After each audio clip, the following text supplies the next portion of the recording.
बिस्मिल्लाहिर्रहमानिर्रहीम। रब्बिश्रह ली सदरी व यस्सिर ली अमरी वहलुल उक़दतम मिन लिसानी यफ़क़हू क़ौली। या मुक़ल्लिबल क़ुलूबि सब्बित क़ल्बी अला दीनिक। अस्सलामु अलैकुम व रहमतुल्लाहि व बरकातुहू। My dear students, hope all of you would be fine by the grace of Almighty Allah.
जी, अब बच्चों आवाज़ आ रही है? बीच में मेरे ख्याल है आपको आवाज़ आनी बंद हो गई थी, मुझे ऐसा लग रहा है।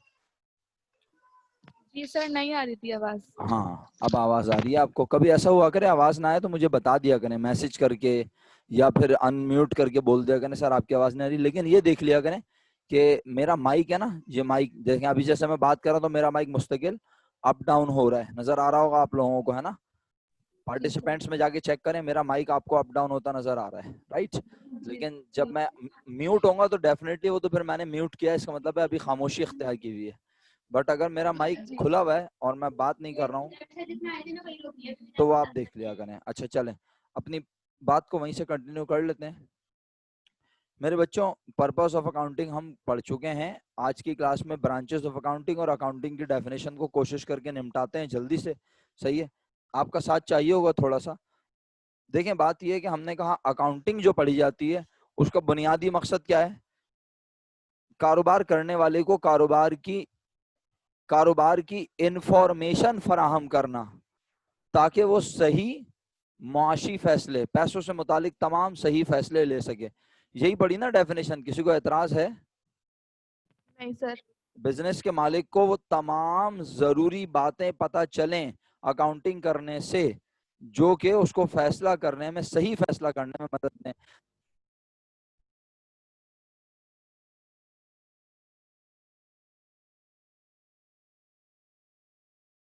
सर आवाज़ नहीं आ रही है आपकी।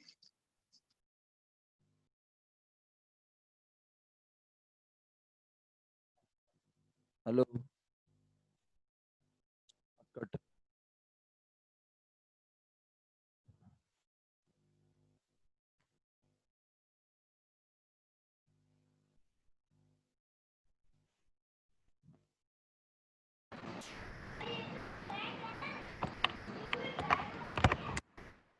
जी, हेलो हेलो। जी, अब आ गई, मुझे लग रहा है आवाज़, है ना। आ गई आवाज़ अब अल्लाह के हुक्म से इंशाल्लाह। अब नहीं रुकेगी, अब अल्लाह के हुक्म से आती रहेगी इंशाल्लाह। कभी कभी माइक गड़बड़ करता है, लेकिन बहुत अच्छा किया आपने फिर दोबारा बता दिया। हाँ, तो मैं ये कह रहा था बेटा कि देखो, जिस तरह अकाउंटिंग हमें और आपने कंफर्म भी किया, इसका मतलब है वहां तक तो आपको मेरी आवाज़ आ रही थी कि कारोबार के हर तरह के फैसले लेने के लिए हमें जो है अकाउंटिंग का सहारा चाहिए। तो किस किस तरह की इंफॉर्मेशन अकाउंटिंग हमें प्रोवाइड करती है, और उसके लिए हमने अकाउंटिंग को 3 हिस्सों में बांट दिया है। सही है, अकाउंटिंग हमें किस किस तरह की इंफॉर्मेशन प्रोवाइड करती है, उसके लिए अकाउंटिंग को 3 हिस्सों में बांट दिया गया। ये तीनों अलग अलग तरह की अकाउंटिंग है, लेकिन याद रहे हैं कनेक्टेड। ऐसा नहीं है कि तीनों में अलग अलग कॉन्सेप्ट हों, ये है कि भाई बिजनेस के एक हिस्से के बारे में जानने के लिए एक तरह की अकाउंटिंग, उसके अलावा कोई दूसरे किस्म का बिजनेस है उसके लिए अलग अकाउंटिंग। तो ये 3 अकाउंटिंग है जो आपके सामने इस वक्त लिखी नजर आ रही है। मैं बहुत ज्यादा डिटेल में नहीं जा रहा, क्योंकि देखिए आपके पास पेपर में ना इसके ऊपर ना शॉर्ट नोट आएगा लिखने के लिए और ना कोई बहुत तवील बात। लेकिन हाँ, ये जरूर आ सकता है कि भाई मिसाल के तौर पर लिखेगा फाइनेंशियल अकाउंटिंग इज, और नीचे 4 ऑप्शन दे देगा। अब आपको पता ही नहीं है फाइनेंशियल अकाउंटिंग क्या होती है, तो फिर तुक्का ही लगाएगा ना इंसान सही आंसर सेलेक्ट करने में। ये कोई सेक्शन बी में आने वाला 10-12 नंबर का सवाल नहीं है। सही है, आपके पास जो सेक्शन बी में सवाल आएंगे वो टोटल प्रैक्टिकल क्वेश्चन होंगे। लेकिन सेक्शन ए में एमसीक्यूज में तो ये आ सकता है ना कि cost accounting is related to, सही है, financial accounting is related to. जब इस तरह का लिखा हुआ आएगा तो आपको पता होना चाहिए ना पहले से कि फाइनेंशियल अकाउंटिंग क्या किससे रिलेट करती है। तो मेरा बच्चा, आप एक एक लाइन पढ़ रहा हूँ, देखो आप ये अंग्रेजी खुद पढ़ सकते हो, आप ये अंग्रेजी खुद पढ़ सकते हो, अल्हम्दुलिल्लाह पढ़ सकते हो तो आप पढ़ो। सही है, और मैं एक लाइन कहता हूं उसके बाद मेरे कहने के बाद आप पढ़ना, राइट। ऐसी अकाउंटिंग जो बिजनेस के प्रॉफिट और लॉस को निकाल कर बताए, ऐसी अकाउंटिंग जो बिजनेस के प्रॉफिट और लॉस को निकाल कर बताए और बिजनेस की मौजूदा हालत, बिजनेस की मौजूदा हालत के बारे में बताए। फिर कह रहा हूं, ऐसी अकाउंटिंग जो बिजनेस का प्रॉफिट, ट्रू रिजल्ट, बिजनेस का प्रॉफिट, असल में बिजनेस का जो रिजल्ट होता है वो उसका प्रॉफिट या लॉस होता है। तो ऐसी अकाउंटिंग जो बिजनेस का सही प्रॉफिट या लॉस बताए, सही है, और बिजनेस की मौजूदा हालत के बारे में बताए कि बिजनेस में इस वक्त कैश कितना है, बिजनेस में फर्नीचर कितने का, बिजनेस ने लोगों से कितने रुपए लेने हैं, बिजनेस ने लोगों को कितने रुपए देने हैं, बिजनेस में मालिक ने कितने पैसे लगाए हुए हैं, ठीक है, हमने किसी को एडवांस कितना दिया हुआ है, हमने मुलाजमीन को सैलरी कितनी दी हुई है। ये तमाम इंफॉर्मेशन आपको प्रोवाइड करती है फाइनेंशियल अकाउंटिंग। बिजनेस के प्रॉफिट और लॉस और बिजनेस की मौजूदा हालत के बारे में बताती है। कौन सी accounting? Financial accounting. Financial accounting clear है? अब आप एक लाइन पढ़ लें और फिर मैं आगे बढ़ता हूँ। फसीहा जरा रीड करें financial accounting. The main purpose of financial accounting is to ascertain the true result, profit or loss of the business operations during a particular period of time, and to state the financial position of the business on a particular point of time. ठीक है, यानी किसी मखसूस वक्त का profit और loss बताती है, और किसी मखसूस वक्त पर, वहां मखसूस वक्त का और यहाँ किसी मखसूस वक्त पर, दोनों में फर्क होता है। मखसूस वक्त का मुराद ये होती है कि 6 महीने का प्रॉफिट, 8 महीने का प्रॉफिट, 1 साल का प्रॉफिट बताती है। और मखसूस वक्त पर बिजनेस की हालत, पोजीशन, यानी जैसे आज के दिन बताएगी आपके पास कैश कितना है, आज आपने लोगों से कितने रुपए लेने हैं, आज आपको लोगों को कितने रुपए देने हैं। तो ये हो गई आज की position, this is called financial position.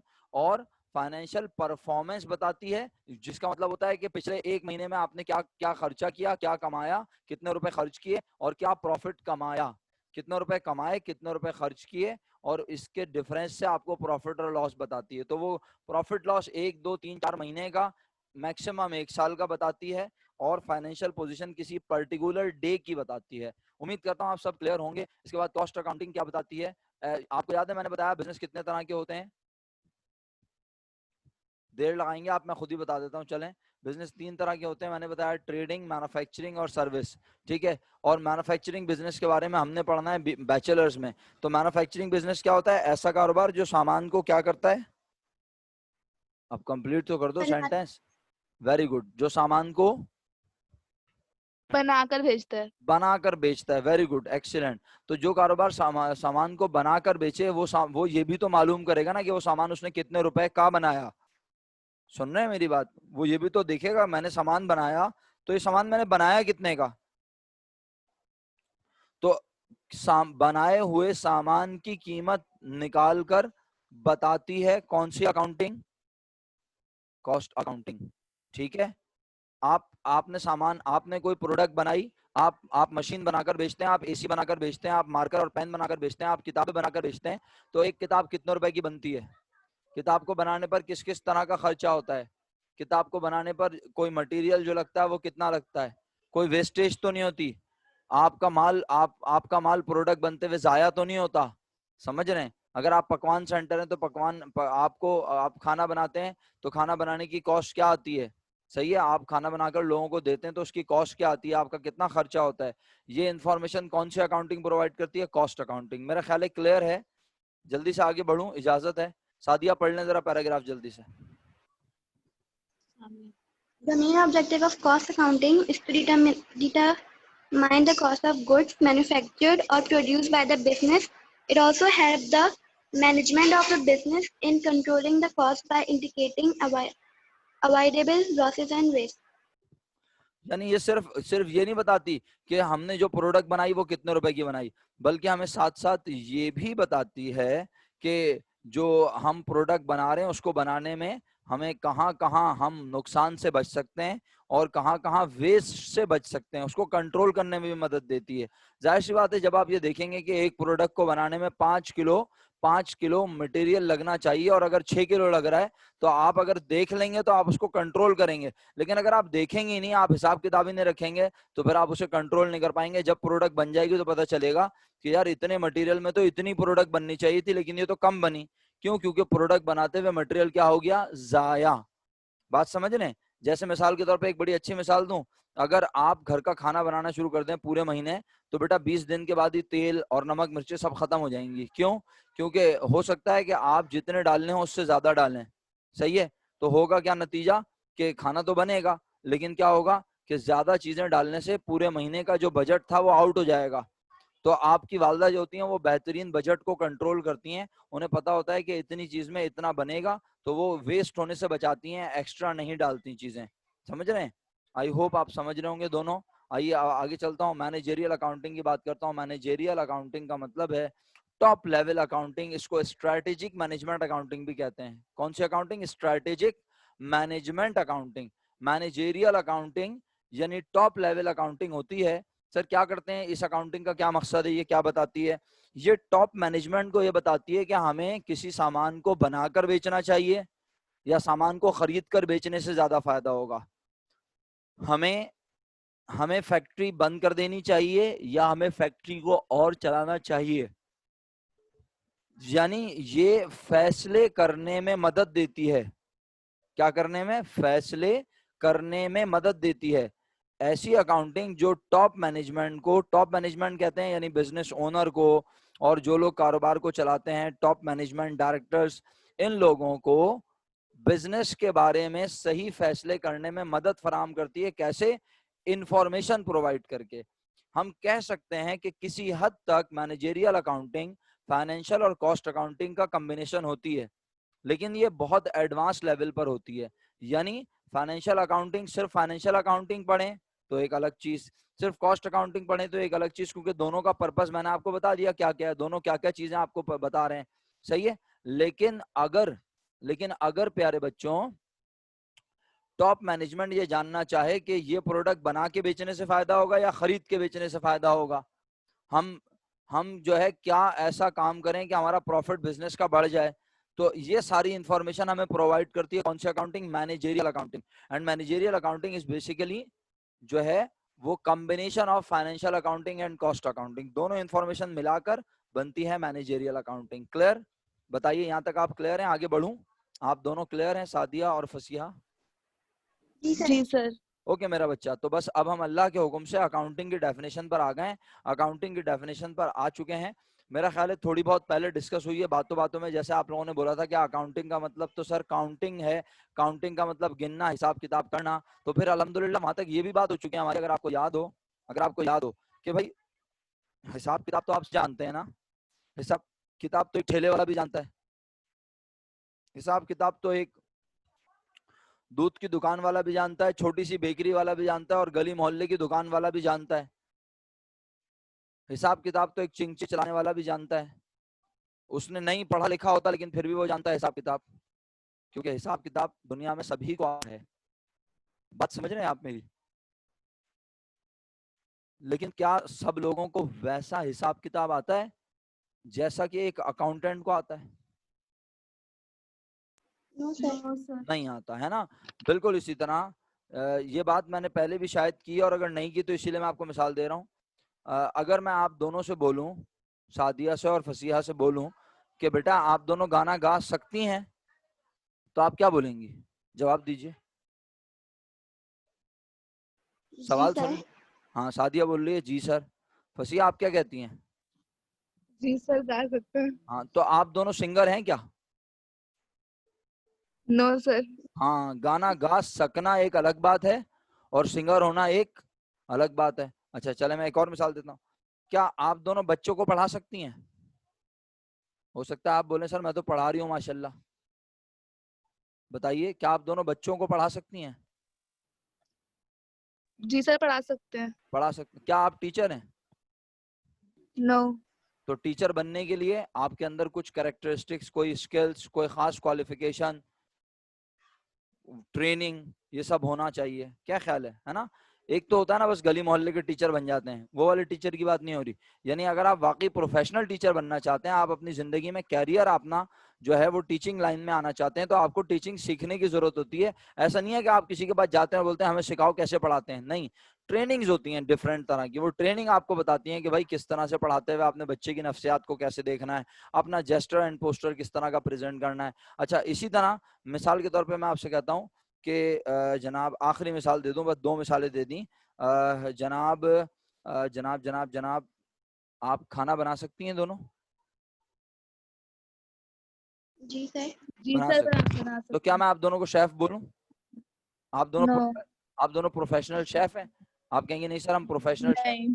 Professional chef बनने के लिए आप किसी के पास ट्रेनिंग लेते हैं, आप आप कोई इदारा ज्वाइन करते हैं, वहां से आप खाने बनाने की तरकीबें सीखते हैं, रेसिपीज सीखते हैं, फिर आप अपनी इन्वेंशंस करते हैं। इसका मतलब है देखें, बात यह है कि अल्लाह ताला ने हमें हर काम करने की सलाहियत दी है, लेकिन हम उसके स्पेशलिस्ट नहीं है, है ना? स्पेशलिस्ट बनने के लिए हमें वो काम सीखना पड़ता है। तो दुनिया का हर शख्स अकाउंटिंग हिसाब किताब करता है, लेकिन दुनिया का हर शख्स हिसाब किताब वैसे नहीं करता जैसे कि एक अकाउंटेंट यानी आप करेंगे। क्लियर? पहले ये बता दें, जिस तरह आप हिसाब किताब करेंगी उस तरह दुनिया का हर शख्स हिसाब किताब नहीं कर सकता। नहीं कर सकता। एक्सीलेंट। आपकी तरह हिसाब किताब, मेरी तरह हिसाब किताब सीखने करने के लिए उसे अकाउंटिंग पढ़नी पड़ेगी। यही तो वो वजह है कि अकाउंटिंग आप सब करते हैं, उसके बावजूद आप मेरे पास यहाँ पढ़ने आए हैं, सीखने आए हैं। तो हमने सबसे पहले अकाउंटिंग की डेफिनेशन में मोस्ट इंपॉर्टेंट बात क्या देखी? लिखा है द आर्ट ऑफ रिकॉर्डिंग। नजर आ रहा है आप लोगों को? मैं हाईलाइट करता हूं। द आर्ट, आर्ट का मतलब क्या होता है? फन। तो अकाउंटिंग बुनियादी तौर पे फन है, और फन हमें सीखना पड़ता है। जैसे मैं बोलूं, अब आखिर एक और मिसाल लेता हूं, अब आर्ट से याद आई, आप फौरन समझ भी जाएंगी दोनों। आप दोनों एक्टिंग कर सकती हैं? हो सकता है कोई बोले सर मैं तो कर ही नहीं सकती, बिल्कुल मुझे तो बिल्कुल भी नहीं आती। लेकिन मैं एक बात कर रहा हूं, मैं ये नहीं कह रहा आप दोनों एक्टर हैं, मैं कह रहा हूं आप दोनों एक्टिंग कर सकती हैं ना। मतलब हल्की फुल्की एक्टिंग तो हर इंसान कर सकता है। हल्की फुल्की एक्टिंग कर सकती हैं? यकीनन आप दोनों कहेंगे यस सर कर सकते हैं। लेकिन तो मैं क्या आपको दोनों को ड्रामा एक्टर समझूं, एक्ट्रेस समझूं? नहीं ना। नहीं तो इसका मतलब है एक्ट्रेस सर, बनने के लिए, नहीं। एग्जैक्टली तो ड्रामा एक्ट्रेस बनने के लिए आपको ट्रेनिंग लेनी पड़ेगी, सीखना पड़ेगा। जब आप सीखेंगी, एक्टिंग सीखेंगी, तो फिर आप एक्ट्रेस कहलाएंगी। क्लियर? आई होप ये बात समझ आ गई। तो बिल्कुल इसी तरह अकाउंटिंग भी क्या है? आर्ट है, फन है। सही है? ये फन हमें सीखना पड़ता है, ये फन हमें पहले से आता, ये फन हमें पहले से आता नहीं है, और जो आता है वो सारी दुनिया को आता है। तो आप मेरे पास किस वजह से आए हैं? आप मेरे पास इसीलिए तो आए मेरा बेटा कि आपको आम लोगों की तरह हिसाब किताब करना आता है। जैसे एक इंसान, जैसे एक अकाउंटेंट एक मखसूस अंदाज से काम करता है, वैसे आपको काम करना नहीं आता। क्लियर? आर्ट समझ आ गया मेरे बच्चों? Art, the art. अब ये, अब सर क्या है जी आर्ट? सर। क्या क्या सिखाएंगे आप इसमें सर हमें? इसमें आप ऐसा क्या सिखाएंगे हमें? तो आप बता रहा हूं मैं क्या सिखाऊंगा अकाउंटिंग में। अकाउंटिंग की definition, the art of recording. क्या सिखाऊंगा इसमें? अकाउंटिंग क्या है? अकाउंटिंग फन है क्या करने का? रिकॉर्ड करने का। तो क्या गाना रिकॉर्ड करेंगे? वीडियो रिकॉर्ड करेंगे मोबाइल में? नहीं सर। हाँ। तो अब जरा सस्पेंस बनाऊंगा मैं। हाँ, सस्पेंस समझते हो ना? तजस्सुस। अब मैं तजस्सुस बनाऊंगा, आप मेरा तजस्सुस में साथ देंगे। तो अकाउंटिंग फन है, accounting is the art. Accounting fun है क्या करने का? रिकॉर्ड करने का। मैंने पूछा क्या, आपने बोला सर नहीं पता अभी। सही है, आपने क्या जवाब दिया? नहीं पता। ठीक है, उसके बाद देखें क्या लिखा है, the art of recording comma classifying comma classifying. तो क्लासिफाइंग का मतलब क्या होता है? चले मैं ही बताता रहा हूँ, वरना देर हो जाएगी ना, क्या ख्याल है, वरना फिर क्लास खत्म हो जाती है। मैं ही बोलता रहता हूँ। क्लासिफाइंग का मतलब होता है मुख्तलिफ हिस्सों में बांटना। क्लासिफाइंग का मतलब क्या होता है बेटा? मुख्तलिफ हिस्सों में बांटना। सही है। अच्छा, तो मुख्तलिफ हिस्सों में बांटना से मुराद क्या है? जो मामलात हम, यानी जो चीजें हम क्या करेंगे अकाउंटिंग में रिकॉर्ड, जिन्हें हम रिकॉर्ड करेंगे, सही है, उन्हें हम मुख्तलिफ हिस्सों में बांटेंगे। अच्छा सर, अब आप सवाल तो बहुत सारे कर सकती हैं, सर क्यों रिकॉर्ड कर रहे हैं, क्यों मुख्तलिफ हिस्सों में बांट रहे हैं? भाई अकाउंटिंग है ना, एक मखसूस अंदाज है। अगर हम आम इंसानों की तरह ही काम करेंगे तो फिर अकाउंटिंग आपको मेरे पास पढ़ने की जरूरत नहीं है। आप एक ऐसा अंदाज इख्तियार करेंगी जो हर किसी को नहीं आता, तो वो अंदाज क्या है? वो अंदाज है रिकॉर्ड करने का। रिकॉर्ड करना सीखेंगी, क्या रिकॉर्ड करना सीखेंगी अभी नहीं बताया। और जिसे भी रिकॉर्ड करेंगी, जिस चीज को रिकॉर्ड करेंगी, उसे मुख्तलिफ हिस्सों में बांटेंगी। क्लासिफाई का मतलब होता है मुख्तलिफ हिस्सों में बांटना, क्लासिफिकेशन। क्लियर है यहाँ तक? जल्दी बताएं तो आगे बढ़ूं दोनों। जी सर। इसके बाद एंड समराइजिंग। समराइजिंग समरी से निकला है। आपने इंग्लिश में समरी बनाना सीखी होगी, समरी पढ़ी होगी किसी चैप्टर की, याद है? समरी का मतलब क्या होता है, जल्दी बता दें। सर किसी बड़ी सी स्टोरी को छोटी सी लाइन में बता देना। Very good. छोटी सी लाइन में बताना तो सेंट्रल आइडिया होता है। किसी बड़े पैराग्राफ, किसी बड़े चैप्टर को, किसी पूरे पेज को आधे पेज पे कन्वर्ट कर देना या छोटा कर देना, दिस इज कॉल्ड समरी। तो इसका मतलब है अकाउंटिंग रिकॉर्ड करेगी। क्या रिकॉर्ड करेगी, पता है किसी को अभी तक? जवाब है नहीं पता। अच्छा, फिर जिसे रिकॉर्ड करेगी उसे मुख्तलिफ हिस्सों में बांटेगी, कॉल्ड क्लासिफिकेशन, राइट। और फिर मुख्तलिफ हिस्सों में रिकॉर्ड करने के बाद उसे एक जगह लाके जमा कर देगी, समराइज कर देगी, छोटा कर देगी। जिसे मुख्तलिफ हिस्सों में बांटेगी उसे मुख्तलिफ हिस्सों में बांटने के बाद क्या कर देगी? छोटा। कौन कर देगी? अकाउंटिंग। अकाउंटिंग सर किसे छोटा करेगी? सर समझ में ही नहीं आ रहा, बड़ा मुश्किल हो गई जिंदगी। अरे कोई मुश्किल नहीं, आप ध्यान से मेरी बात तो सुनो। मैं कह रहा हूं मैंने जानबूझ के सस्पेंस क्रिएट किया है, जानबूझकर, ताकि आपका इंटरेस्ट रहे कि आखिर क्या होगा। अकाउंटिंग रिकॉर्ड करती है, किसे नहीं पता। अकाउंटिंग मुख्तलिफ हिस्सों में बांटती है, किसे नहीं पता। अकाउंटिंग मुख्तसर कर देती है, किसे नहीं पता। आगे कहता है in a significant manner, in a significant manner and in the terms of money transaction. अच्छा, अब इस डेफिनेशन में एक लफ्ज आ गया, ट्रांजैक्शन। मैं ट्रांजैक्शन को अलग से जरूर बताऊंगा, आप परेशान ना हो। लेकिन अभी अगर ट्रांजैक्शन के ऊपर ज्यादा बात करूंगा तो ऐसा ना हो डेफिनेशन रह जाए।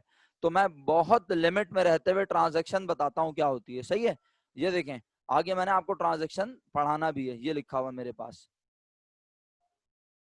ये नीचे अगर आप आए तो सबसे पहले लफ्ज ट्रांजैक्शन लिखा है, ये मैं पढ़ाऊंगा, ठीक है। लेकिन अभी फिलहाल आप चाहें तो देख लें क्या लिखा है। An exchange of value is called transaction. अच्छा, अब आप यकीनन बोलेंगे सर ये तो समझ ही नहीं आ रहा, पता नहीं कैसी अंग्रेजी लिखी है। आसान अंग्रेजी में बता देता हूँ, परेशान ना हो। Exchange of value is called transaction. अब वापस आ जाए ऊपर डेफिनेशन पे और मैं आपको बताता हूँ कि क्या है जनाब ट्रांजैक्शन। देखिए, ट्रांजैक्शन का उर्दू में मतलब है एक्सचेंज। एक्सचेंज उर्दू में मतलब है तबादला, चीजों।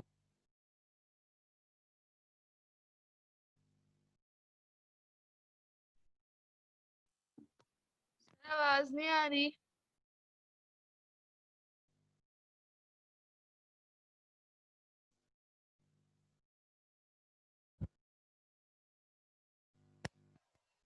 हेलो, आज पता नहीं क्यों ये मसला कर रहा है माइक, हालांकि करता नहीं है आमतौर पे। माशाल्लाह इतने दिन होगा आपको पढ़ाते हुए, बदतमीजी कर रहा है आज माइक। अच्छा, कहाँ तक आवाज आई थी, अब जरा बता भी दो मुझे, कहाँ तक आवाज आई थी मेरी आखिरी? सर एक्सचेंज ऑफ वैल्यू बता हाँ, रहे थे आप। एक्सचेंज। ट्रांजैक्शन का मतलब एक्सचेंज ऑफ वैल्यू। एक्सचेंज का मतलब जानते हो आप लोग?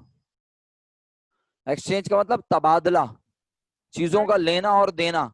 तो एक बात बताओ, तुम बाहर जब तुम लोग जाते हो अपने पेरेंट्स के साथ ईद की शॉपिंग करने या मुख्तलिफ मामलात के लिए, तो आप बाहर जाके चीजें लोगों से लेते हो, बस लेके आ जाते हो? सर जी नहीं सर, पैसे भी देते हैं उसके साथ। एग्जैक्टली यानी आप उसके कोई साथ चीज, पैसे भी देते हैं। आप कुछ लेते हो तो बदले में कुछ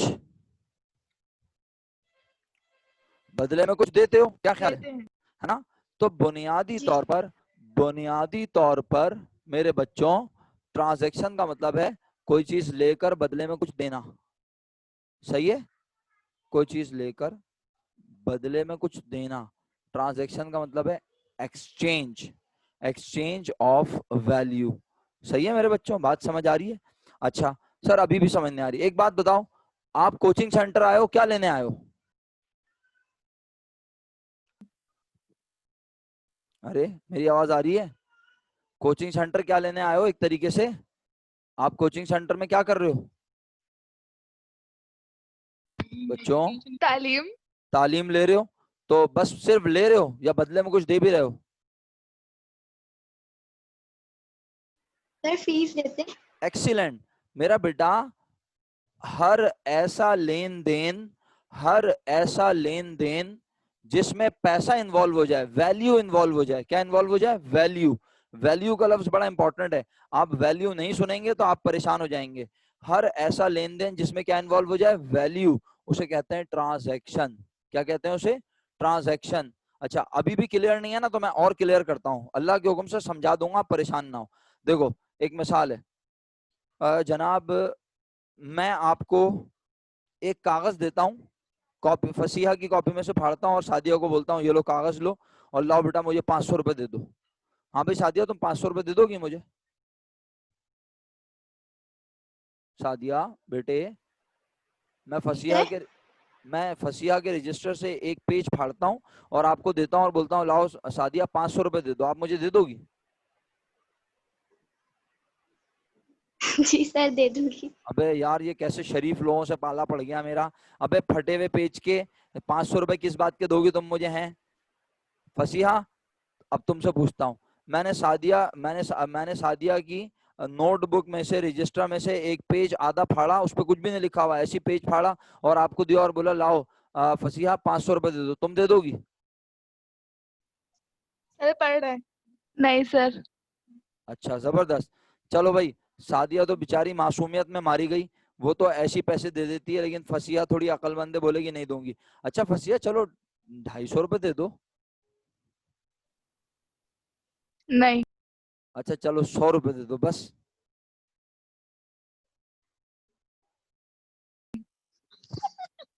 हैं? अरे फसीहा 100 रुपए दे दो बेटा, बोलो तो सही कुछ। माइक या अनम्यूट मेरा। नहीं सर। अच्छा नो सर। अच्छा चलो, बस आखिरी हो गया बिल्कुल तय, 5 रुपए दे दो, चलो 5 रुपए। नहीं सर। एक्सीलेंट, खुश रहो मेरा बेटा, जबरदस्त, तुमने मेरा बहुत अच्छा साथ दिया। तो तुम क्यों नहीं दे रही पैसे मुझे, वजह बताओ चलो,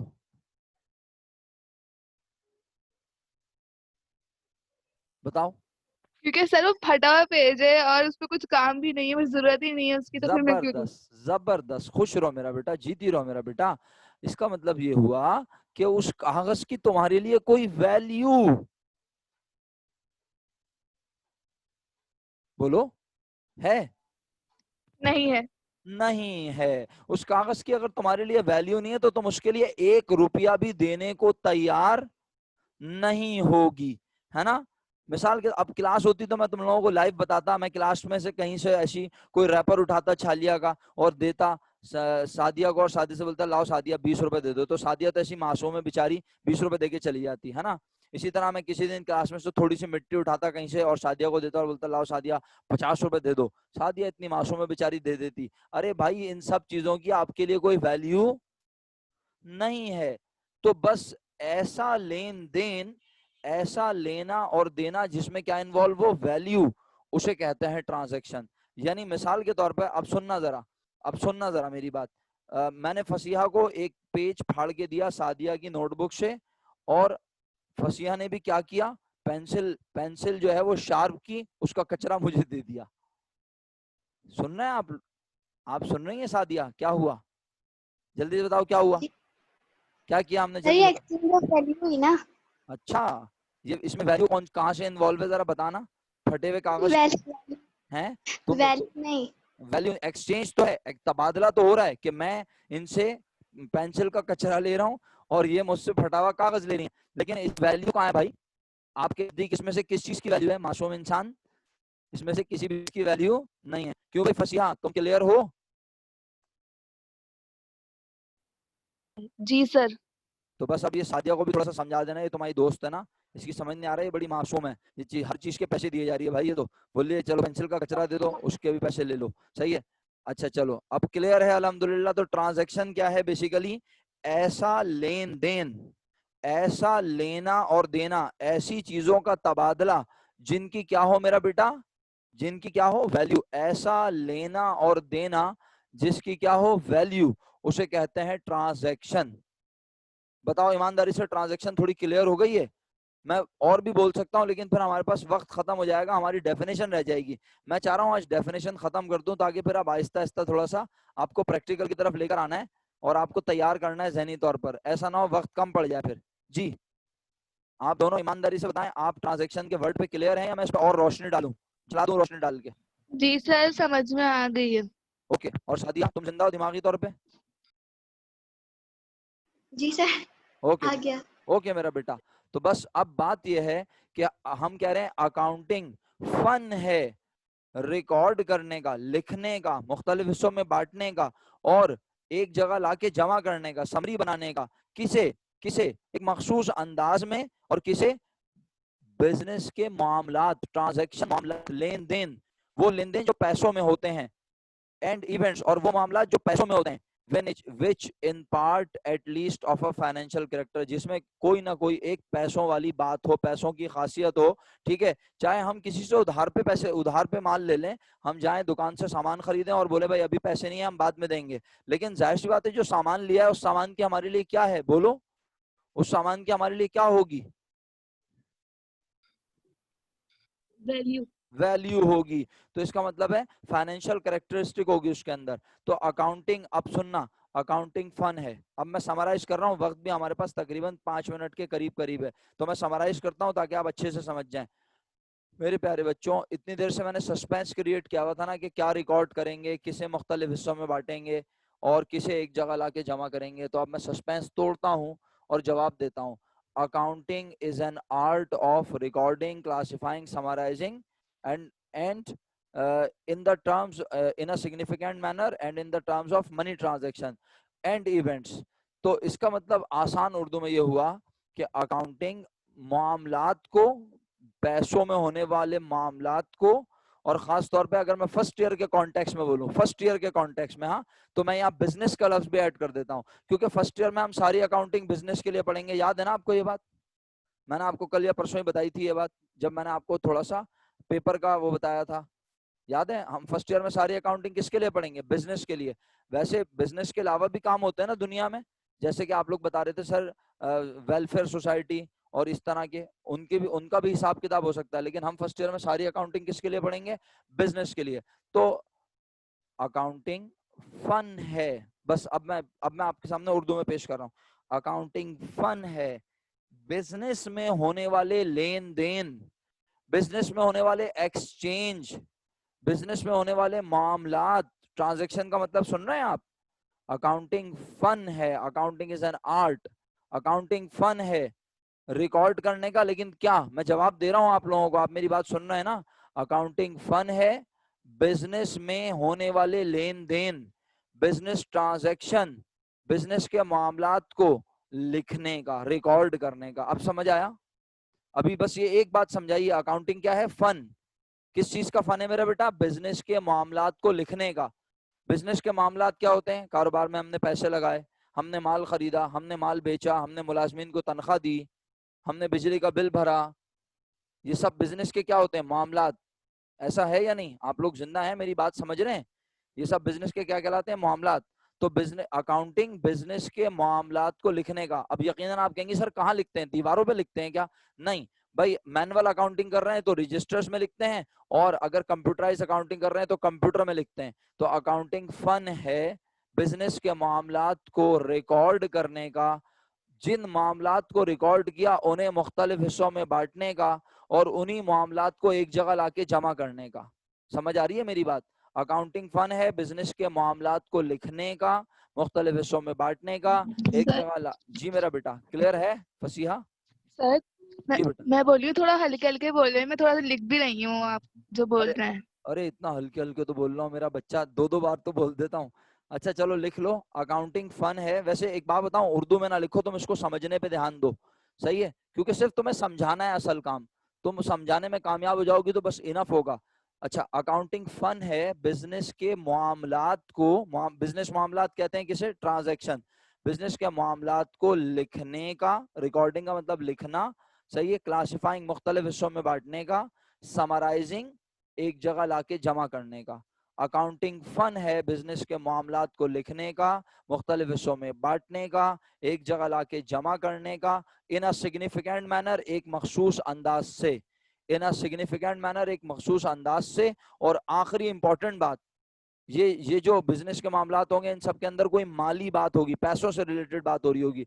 and interpreting the result thereof, ये आखिरी बात है, ये सुन लो, 2 मिनट रह गए तकरीबन। And interpreting the result thereof, और वो जो सारा काम कर रही है ना अकाउंटिंग, वो जो अकाउंटिंग सारा काम कर रही है, क्या कर रही है? रिकॉर्ड कर रही है, मुख्तलिफ हिस्सों में बांट रही है, एक जगह लाके जमा कर रही है, आखिर में उसे पेश करने का। आखिर में उसे क्या करने का? पेश। सर पेश से मुराद क्या है? अकाउंटिंग सारी करने के बाद ओनर के सामने हम रिजल्ट पेश करेंगे, और उसे बासानी वो रिजल्ट देख के समझ आ जाएगा कि बिजनेस की पोजीशन क्या है, बिजनेस की इंफॉर्मेशन मिल जाएगी उसे। दोबारा कहूंगा, एक बार गौर से सुनिएगा।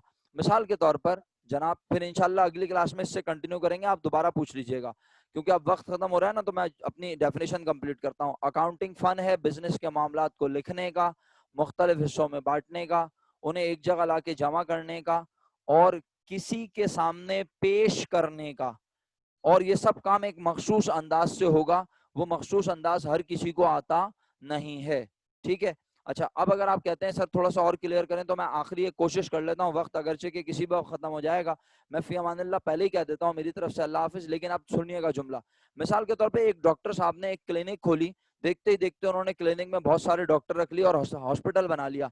तो डॉक्टर साहब खुद हिसाब किताब करेंगे? नहीं, वो हिसाब किताब के लिए अकाउंटेंट रखेंगे। जब अकाउंटेंट अपना हिसाब किताब करेगा तो अकाउंटेंट अपने अंदाज से करेगा या डॉक्टर साहब बताएंगे कैसे करना है? जल्दी बोलो, वो क्लास खत्म हो रही है। डॉक्टर साहब बताएंगे उसे हिसाब किताब कैसे करना है, या अकाउंटेंट को आता होगा? अकाउंटेंट को आता है। तो जब अकाउंटेंट सारा हिसाब किताब कर लेगा और सब डॉक्टर साहब के सामने पेश करेगा, तो डॉक्टर साहब क्या पागल हो जाएंगे देख के कि ये क्या किया है, इसे कैसे पढ़ूं, अब क्या अकाउंटिंग पढ़ने जाऊं सर इमरान से? नहीं, अकाउंटिंग फन है ऐसा कि जब वो पेश करेगा ना डॉक्टर साहब के सामने, तो डॉक्टर साहब को बस पढ़ा लिखा होना चाहिए, डॉक्टर साहब बासानी वो सब देखकर समझ जाएंगे। आप दोनों को समझ आया मैंने क्या बताया? डॉक्टर साहब बासानी उसे देखकर समझ जाएंगे